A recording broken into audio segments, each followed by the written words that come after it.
Hi, this is Amelia with Pithy Wordsmithery, and today we're going to be talking about choosing the dimensions for your book when you're self-publishing. So, when you're working with KDP or Ingram or whatever publisher, self-printer you're working with, you want to figure out what size the book is going to be. So your first step is to go to your bookshelf and measure other books and get a feel for how big they are. Most of them are going to be like 5 by 8, 5.5 by 8.5, or 6 by 9. So all of these, as you can see, are pretty close.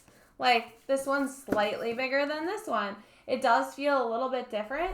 And when you're self-publishing, you get the freedom to pick this for your book. So it's kind of nice to have that. So we line them all up. So 5 by 8, 5.5 by 8.5, and 6 by 9. And you can see that obviously a bigger book is probably going to make it go thinner, right? Because you've got more space for the words. So you're really also thinking about how, not just how big you want it to be, but how thick or thin you want it to be.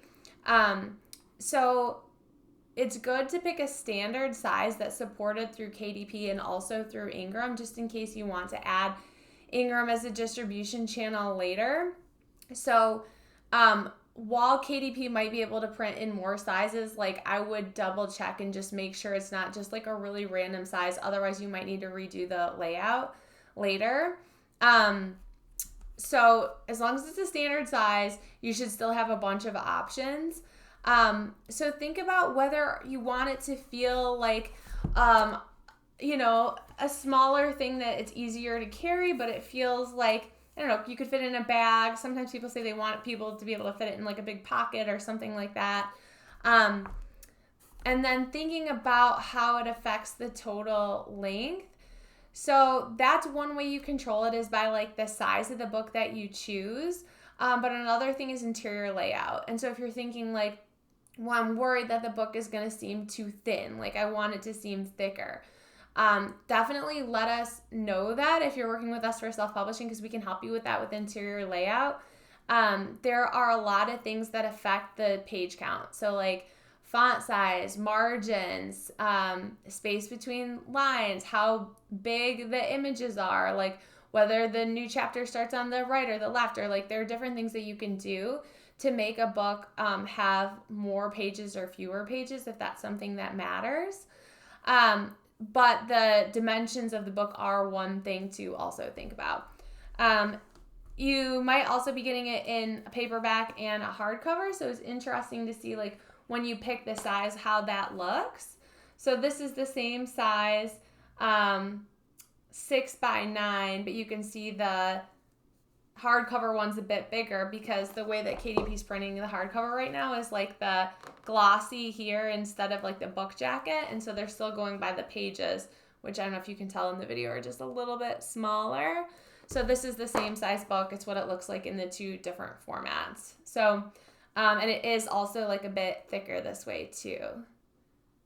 So I don't know if you can get a good look at that, but I don't think there's really a right and a wrong choice for the book size. It really is based on preference and what feels right to you. So I think the best thing you can honestly do is go to your bookcase and start measuring other books and see how it compares. We might be able to give you kind of an idea for what you're probably looking at with page count, so that you can even do a little bit better compared to see what that feels like. And it's also important to figure this out early, so that when we're doing the book cover, we can get that laid out in the proper dimensions.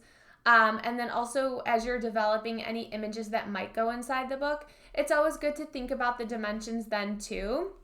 Because, for the most part, you're going for images that are more of a portrait shape than a landscape, right? So if you're doing a chart and you want it to fit into this size, you're going to want to pick something where you're able to illustrate it in a portrait format. Or if you do a really wide image, thinking about, is it going to be spread across 2 pages or not? Sometimes authors come with these really wide images that need to be redone when we think about how big the book is actually going to be, and any font sizes in the images would be so small it wouldn't be readable.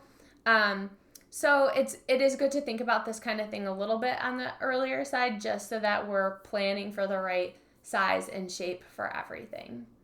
Hopefully this is helpful. Thanks.